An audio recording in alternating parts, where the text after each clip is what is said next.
राहुल गांधी इन दिनों अपने राजनीतिक करियर के जैसे चरम पर हैं। भारत जोड़ो यात्रा की वजह से उन्हें जैसा रिस्पॉन्स मिला है, उससे न सिर्फ राहुल गांधी बल्कि कांग्रेस भी काफी उत्साहित नजर आ रही है। राहुल इस दौरान लगातार न सिर्फ जनता से संवाद कर रहे हैं बल्कि प्रेस से भी मिल रहे हैं। यात्रा के दौरान राहुल गांधी 10 से ज्यादा प्रेस कॉन्फ्रेंस कर चुके हैं। भारत जोड़ो यात्रा के दौरान बीजेपी के पीलीभीत से सांसद वरुण गांधी भी सुर्खियों में रहे हैं। लंबे समय से वो अपनी पार्टी की योजनाओं पर सवाल उठा रहे हैं, जिसके बाद उनके कांग्रेस में जाने की अटकलें लगाई जाने लगी थी। सियासी गलियारों में सवाल होने लगे कि 2024 के लोकसभा चुनाव में शायद ही वरुण गांधी को बीजेपी का उम्मीदवार बनाया जाए। ऐसे में कांग्रेस का रुख कर वरुण गांधी राहुल की पार्टी को नई ऊर्जा दे सकते हैं। हालांकि इन सभी अटकलों पर राहुल गांधी ने पिछले दिनों ये कहकर ब्रेक लगा दिया था कि उन्हें वरुण गांधी की विचारधारा स्वीकार नहीं है। वरुण पर दिए राहुल गांधी के बयान के बाद से ही चर्चाएं होने लगी थी कि क्या राहुल गांधी ने चचेरे भाई को लेकर जल्दबाजी कर दी। क्या उन्हें इतनी जल्दी वरुण के लिए पार्टी के दरवाजे बंद नहीं करने चाहिए थे। राजनीतिक एक्सपर्ट मानते हैं कि यदि वरुण की एंट्री कांग्रेस में होती तो ये कांग्रेस के लिए किसी ब्रह्मास्त्र से कम नहीं होता। बता दें, पंजाब में एक प्रेस कॉन्फ्रेंस के दौरान राहुल गांधी से वरुण गांधी को लेकर सवाल किए गए। सवाल के जवाब में राहुल गांधी ने साफ कर दिया वो और वरुण एक नहीं हो सकते, क्योंकि दोनों की विचारधारा अलग अलग है।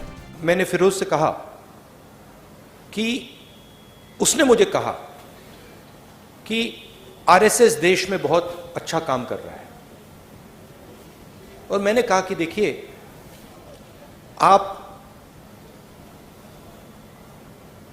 अपने परिवार की हिस्ट्री जो है उसको आप थोड़ा पढ़िए और उसको आप समझिए, क्योंकि जो आपने मुझे बोला है, अगर आपने अपने परिवार की विचारधारा समझी तो आप ये कभी नहीं बोल सकते मुझे। कांग्रेस को फिर से पुनर्जीवित कर सकते थे वरुण गांधी परिवार की राजनीति उत्तर भारत के इर्द गिर्द चलती रही है।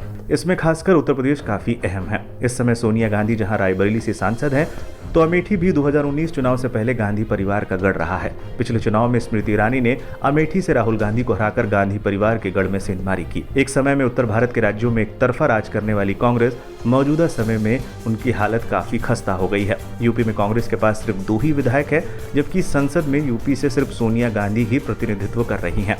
शानदार भाषण शैली के धनी है वरुण गांधी। राजनीतिक एक्सपर्ट्स मानते हैं कि यदि प्रियंका गांधी के साथ वरुण गांधी उत्तर भारत पर फोकस करते हैं तो आगामी लोकसभा चुनाव में पार्टी को फायदा मिल सकता है।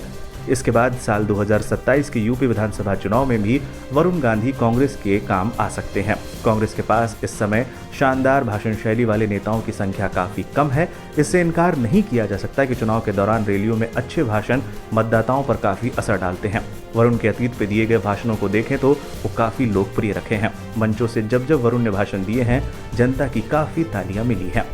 वरुण के पास ऑप्शन की कोई कमी नहीं। ये सच है कि वरुण काफी समय से बीजेपी से नाराज है। समय समय पर दिए गए उनके बयान इसकी पुष्टि भी करते हैं। इसी वजह से वरुण के बारे में अटकलें लगने लगी हैं कि वो अगले लोकसभा चुनाव से पहले किसी और दल में जा सकते हैं। सूत्रों की माने तो वरुण के पास ऑप्शन की कोई कमी नहीं है। जब राहुल गांधी के बयान के बाद वरुण की कांग्रेस में एंट्री के दरवाजे लगभग बंद हो गए हैं, तब भी वरुण के पास दूसरे कई अन्य विकल्प मौजूद हैं। आपको बता दें, भारत जोड़ो यात्रा की शुरुआत 7 सितंबर को कन्याकुमारी से हुई थी और 30 जनवरी को श्रीनगर में इसका समापन होगा। भारत जोड़ो यात्रा के बाद कांग्रेस पार्टी हाथ से हाथ जोड़ो अभियान की शुरुआत करने जा रही है।